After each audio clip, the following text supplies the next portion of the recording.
एक बार की बात है, किसी नदी के किनारे एक शहर बसा हुआ था। एक बार वहां बहुत बारिश हुई, जिससे नदी ने अपना रास्ता बदल लिया। इससे शहर में पानी की कमी होने लगी, यहाँ तक कि लोगों के लिए पीने तक का पानी ना रहा। धीरे धीरे लोग उस शहर को छोड़कर जाने लगे और एक वक्त आया जब पूरा शहर खाली हो गया और वहाँ सिर्फ चूहे ही रह गए। चूहों ने वहाँ अपना राज्य बसा लिया। एक बार वहाँ की जमीन से पानी का एक स्रोत फूटा और वहाँ एक बड़ा सा तालाब बन गया। दूसरी ओर उस शहर से कुछ ही दूरी पर एक जंगल था, जहाँ कई जंगली जानवर रहते थे। उन जानवरों के साथ कई हाथी भी वहाँ रहते थे, जिनका राजा था गजराज नाम का हाथी।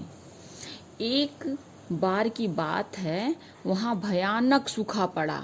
सभी जानवर पानी के लिए हाहाकार मचाने लगे। भारी भरकम हाथियों की भी बुरी हालत हो चुकी थी। हाथियों के बच्चे बिना पानी के परेशान होने लगे थे। इतने में गजराज का दोस्त चील वहां आया और उसने खबर दी कि खंडहर बने शहर में एक पानी का तालाब है। यह सुनते ही हाथी अपने बच्चों और बाकी साथियों को लेकर शहर की तरफ चल पड़ा। कई हाथी उस ओर चल पड़े। रास्ते में चूहे का शहर भी पड़ा। उन विशाल हाथियों के पैरों तले कई चूहे दबकर मर गए। इतना ही नहीं, हाथी फिर उसी रास्ते से वापस आए और कई और चूहे भी मारे गए। ऐसा कई दिनों तक चलता रहा और इस बात की खबर चूहों के राजा मुसकराज तक भी पहुंची। वो इस बात को लेकर बहुत चिंतित हुआ।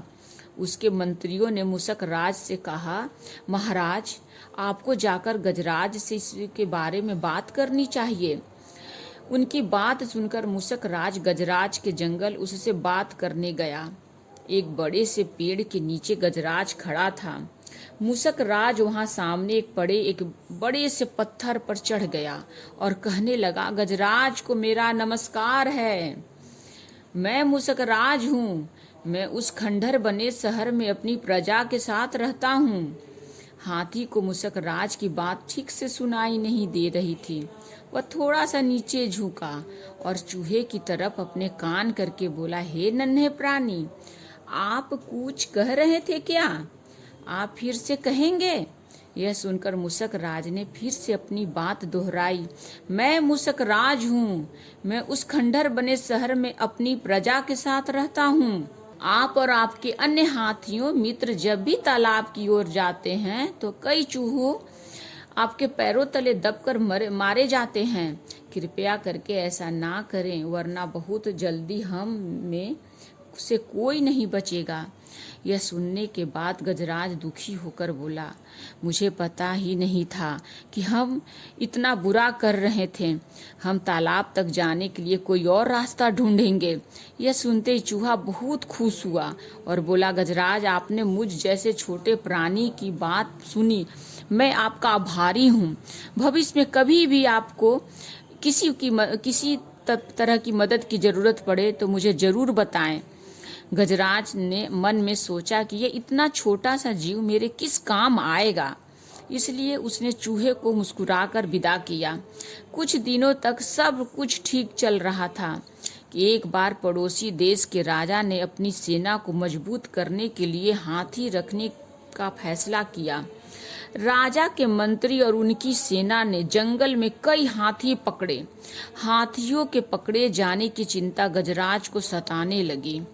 एक रात गजराज इसी चिंता में जंगल में टहल रहा था कि अचानक उसका पैर सूखी पत्तियों में छिपाए जाल पर पड़ा और वह जाल में फंस गया। हाथी जोर जोर से चिघाड़ने लगा, लेकिन कोई उसकी मदद के लिए नहीं आया। इसी बीच एक भैंस ने हाथी की आवाज सुनी। वो गजराज का बहुत आदर सम्मान करता था, क्योंकि एक बार गजराज ने भैंस को गड्ढे से निकालकर उसकी जान बचाई थी। गजराज को जाल में फंसा देख वो बहुत चिंतित हुआ और बोलने लगा, गजराज, मैं आपकी मदद के लिए क्या करूं? अपनी जान देकर भी मैं आपकी मदद करूंगा गजराज। गजराज ने कहा, तुम जल्दी से जाकर उस खंडहर शहर में रहने वाले मूषक राज को मेरी खबर दो। गजराज की बात सुनकर भैंस दौड़ता हुआ मूषक राज के पास गया और उसे सारा हाल बताया। मूषक राज जैसे ही यह बात सुनी, वो अपने कई सैनिकों को लेकर भैंस की पीठ पर बैठ गया और गजराज के पास पहुंचा। फिर चूहों ने मिलकर जाल को काटा और गजराज को आजाद कर दिया। इसके बाद गजराज ने मूषक राज को धन्यवाद कहा। सभी खुशी खुशी रहने लगे। गजराज और मूषक राज की दोस्ती भी गहरी हो गई। कहानी से सीख है, कोई भी प्राणी छोटा नहीं होता है। जरूरत होती है तो बस प्यार और विश्वास की। आपसी प्यार हर तरह के दुखों को दूर कर सकता है।